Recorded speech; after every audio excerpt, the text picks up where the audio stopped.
Hey guys, this is Dr. Josh, and welcome to the Premier Life Podcast. Today, I'm going to be talking about a subject that's very common this time of year, which is looking at distractions versus purpose and how do those things intertwine. And my hopes for you today is, especially going into the holiday season, how do we make sure you're staying focused on your goals, focused on how you want this holiday season to go? And how do we give you really good strategies to make that happen? And I would say this is a subject that you can utilize not just now, but just in general throughout life. So let's go through it. Now, let's be honest, like today's society, like just period, we're like bombarded by distractions. I think of social media, I think of emails, endless notifications, and like how in the world can we stay focused and aligned with our true purpose? So if you've ever struggled to get through like a to-do list, for instance, and you end up like putting that off and procrastinating, like know that you're not alone. Like we're all human. We're all going to fault to some degree. But if we don't have a plan, those things are never really going to happen. So let's talk about the science of distraction. I thought this would be really cool to go through. So understanding like why we get distracted. So neuroscientists, they tell us that our brain is hardwired to seek novelty. So a study from Harvard University explains how our brain's dopamine system, that's the system of reward, it rewards us for paying attention to something new. Or that kind of makes it, even if it's not important to us, if it's new, our mind holds on to that. And this is why like scrolling through like Instagram or Facebook or what have you gives you that feeling of reward, because even though it may not be something that's important to you or to your goals, it's something new and your brain holds on to that. In fact, there's a study published by the Journal of Experimental Psychology that found that even a brief interruption, just a few seconds long, can double the chances of you making a mistake on a task. It's not just about like the lost time. It's about the impact and distraction that it has on the quality of your work. So think of how many distractions we're being hit and how really this impacts us. Most of us think of that like, oh yeah, like I got on Facebook for a little bit of time, or I got on this or I got on that, but I'm okay. But in reality, like it's actually creating like a ton of havoc and chaos in our lives. And the cost of that goes further than we think, because it's going much further than just stealing our time. Distraction, it doesn't only steal our time, it steals our purpose. And research from UC Irving, they actually show that it takes on average 23 minutes and 15 seconds to refocus after an interruption. So imagine, if you will, like how many times we get distracted through the day. And if it takes on average 23 minutes and 15 seconds to refocus, think of all the time that we're just losing. And I don't know about you guys, but like time is one of the most valuable assets we have. We want to utilize that well. We want to spend it in the ways that that we want. We don't want to be losing any of that, because I would say that's the one resource that we can't get back is time, and in many cases our health. Like all matter has limitations. So if our health goes too far down the wrong path, like I hate to say it, but enough loss, like we can't regain all of that, And so like this is something we have to stay on top of it. And there's so much now, and this compounds over time. It's the same thing that goes along with our health. We show people how healing truly happens and how stress actually can really negatively impact the body. And it actually compounds from early life to this very moment you hear me speaking to you right now. And we're constantly bombarded by physical, chemical, and emotional stressors. And those things accumulate within inside of us, which creates a massive amount of dysfunction within our health. And that same principle applies to the distraction. It accumulates over time, and we just lose a ton of time, and we're not able to really live a purposeful life. And so how do we stay focused on what we're doing?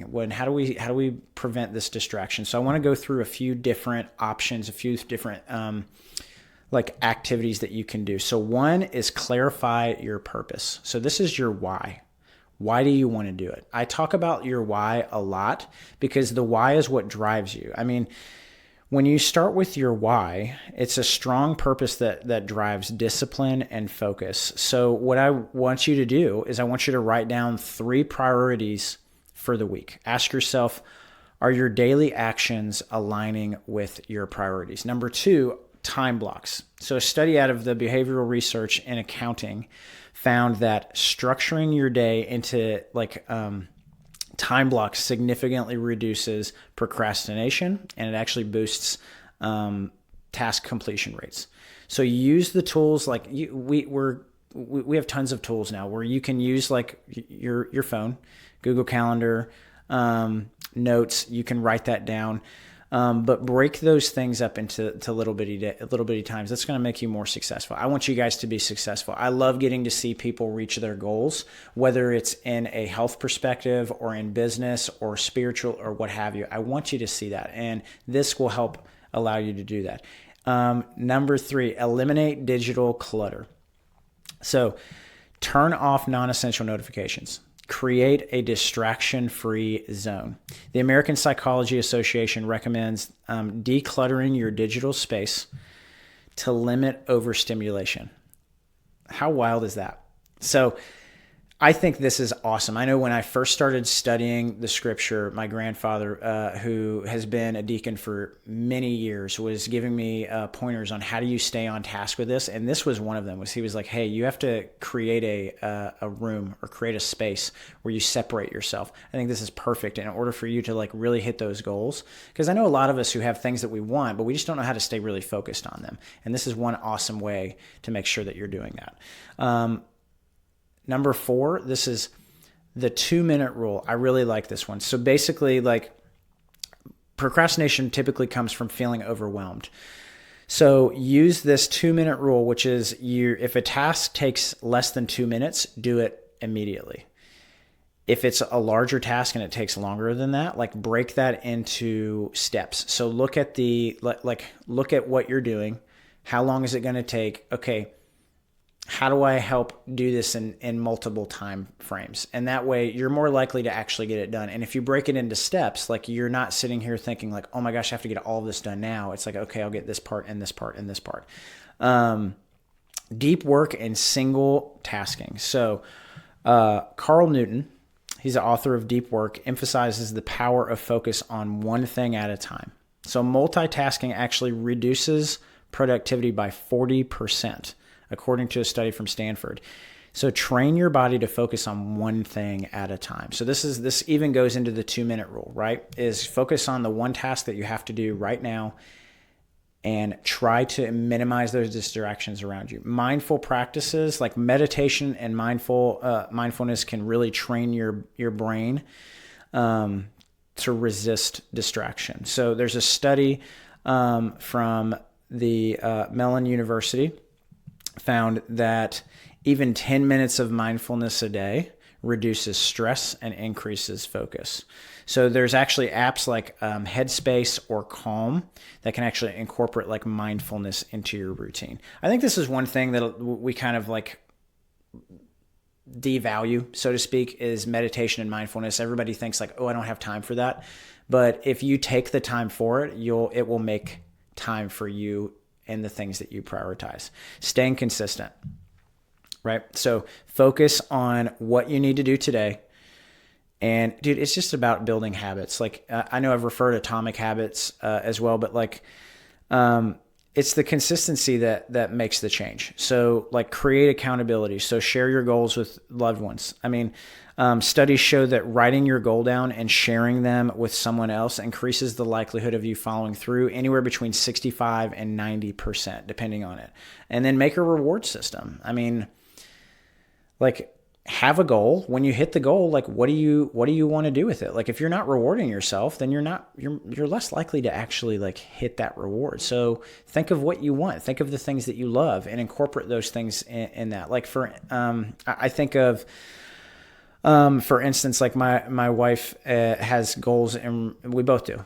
But there's a goal that we both have that she has started with a new like health share company, and which has been really interesting, really cool.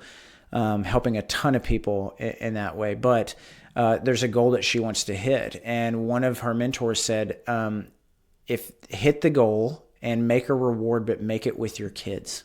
So make it a trip, make it something like that. Cause they're like, you may let yourself down, but you're definitely not, you're going to do whatever you have to not let your children down.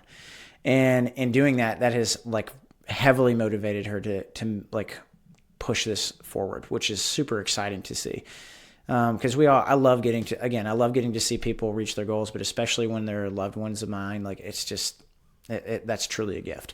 Now, the other thing too, is like when we're doing this, like, don't forget, you will like things can get harder, So I believe that when you're following out your purpose, like there is spiritual warfare, for instance, like when we talk about this business, my wife has been starting with this health share, like it's been almost every little corner. There's been a roadblock or a pushback, or sometimes sometimes you get some news you weren't wanting to hear. And anytime I see that, I know that we are doing what we are meant to do. I know that when you're filling out your purpose, like the enemy doesn't want you to win. So he's going to put all kinds of distractions in your way. He's going to put all kinds of obstacles in your way so that you give up. And so anytime you start to see that happening, like you're starting to see like the struggles and the distractions and things building, that's always a telltale sign to me that like, hey, I'm on the right path, because he wants you to fail, and God doesn't want you to fail. He wants you to win. And so those are always, I always say, like when you start doing these things and you start like committing to these practices, don't be surprised if you start to see these so-called like roadblocks come up, because that's what's going to happen when you're really focusing on your purpose. Distractions will always be a part of life, and the key to deciding what deserves you got to be able to decide like what deserves your attention and energy, and clarify like your purpose. Manage your environment, cultivate habits that you can focus on, and you can really overcome any distraction and align your actions with your purpose. And so I hope today helped, one, revitalize like where are you at? Am I living my life with purpose and what I want? Do I need to refocus on where I'm at and what my why truly is? And I hope it gives you like the ammunition to take the steps that you need to take. So for now, that's my time. This is Dr. Josh. And as always, let's grow together.